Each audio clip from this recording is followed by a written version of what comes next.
Hvad er en alkane? Alle organiske forbindelser indeholder carbon, og de fleste indeholder desuden også hydrogen. Mange indeholder kun carbon og hydrogen. Disse betegnes carbonhydrider. Alkaner er carbonhydrider, der kun indeholder enkeltbindinger. Hvis den havde en større binding, ville det have været en alkene eller en alkyne. Der er to former for alkaner. Der er forgrenede, og der er uforgrenede. Herover har vi et eksempel på en forgrenet alkane. Vi har stammen her med H'erne, som hører til. Og så har vi et C-atom, der sidder på stammen. Hernede har vi et eksempel på en uforgrenet. Det er sådan set bare en stamme med H-atomer rundt omkring. Formlen for alkaner er CnH2n plus 2. For eksempel hexan, hvilket normalt hedder C6H14. For at finde ud af det, så tager vi C6H, tager vi N, det er 6, gange 2, det er 12, plus 2, det er 14. Så har vi så en kovalent binding for en alkan, som ser for eksempel, eller den ser sådan her ud.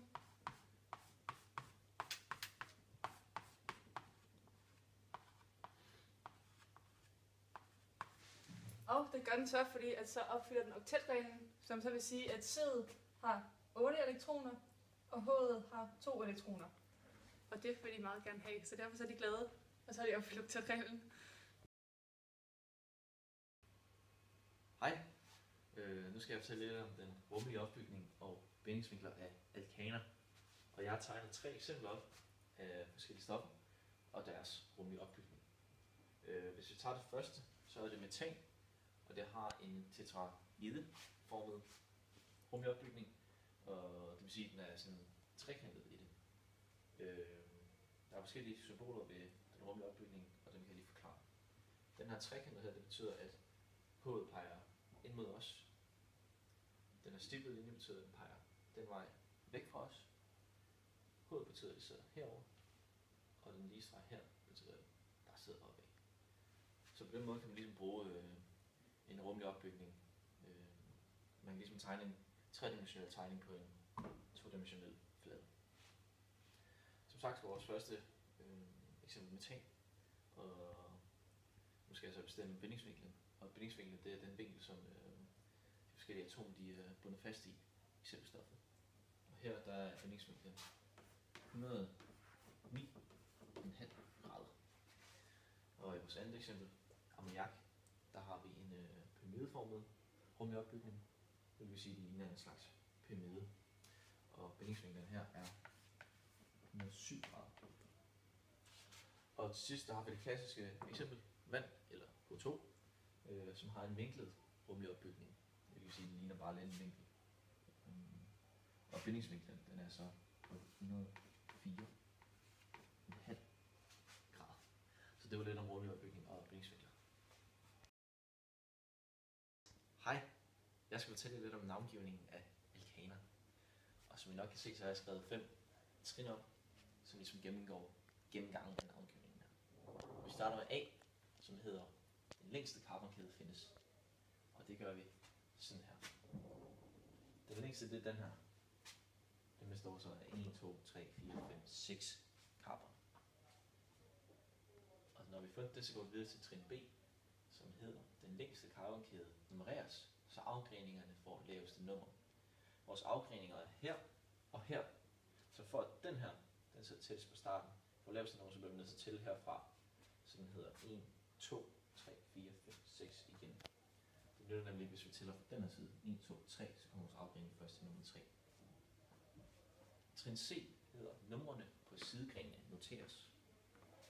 Så det kan vi altså gøre sådan her som før. Vi skriver 1, 2, 3, 4, 5 og 6. Så vi har vores numre på sidegrenene her og her. Trin D hedder alkylgruppernes navne opskrives alfabetisk og med numrene på deres placering.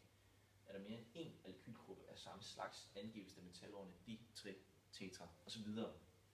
Så vi kigger på vores alkylgrupper, som er dem her og her. Her, det er metyl, og der er 2 af dem heroppe og her, så det hedder dimetyl. Det kan jeg lige skrive her, så jeg kan huske det. Så har jeg også en her. Den er kun en af, så den hedder bare etyl.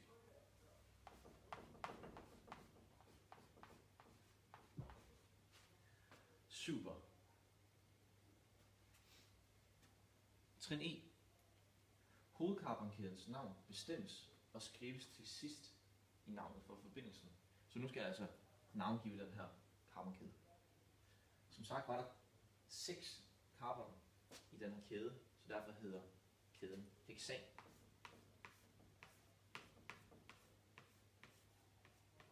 Det skriver vi her. Så nu er det tid til at samle navnene og få det endelige navn. Heksan, det er efternavnet. Som sagt skulle det skrives til sidst, så det skriver jeg herover. Nu skal jeg bare skrive alkylgrupperne i alfabetisk orden. Og da E kommer før M, så skal E stå før N i navnet også. Så vi skriver nu dimetyl ved siden af vores heksan.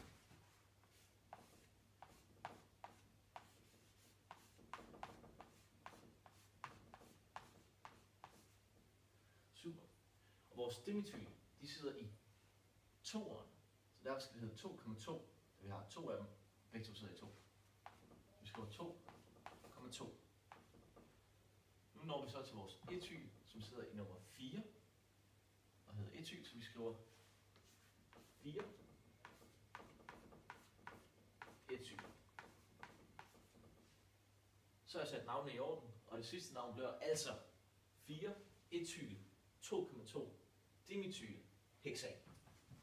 Og sådan navngiver man en alkane. Fysiske egenskaber.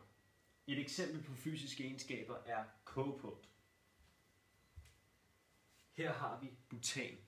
Butan består af 4 C-atomer og 10 H-atomer. Kogepunktet for 4 C-atomer er på under 20 grader. Hvis der var flere C-atomer, så vil det være over.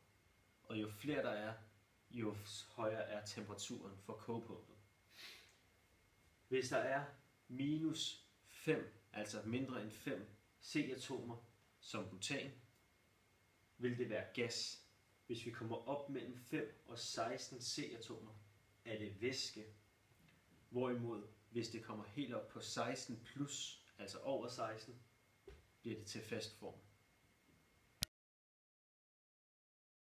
Nogle af de kemiske egenskaber, der er for alkaner, det er for eksempel, at de er reaktionstræge, hvilket vil sige, at de helst ikke vil reagere. Man kan få dem til ved høje temperaturer, for eksempel hvis man sætter en tændstik til dem, så kan de lave en fuldstændig forbrænding. Og vi kan tage et eksempel, for eksempel med pentan, hvor at det ser sådan her ud, og så kan vi så afstemme reaktionsskemaet, hvor den så kommer til at se sådan her ud.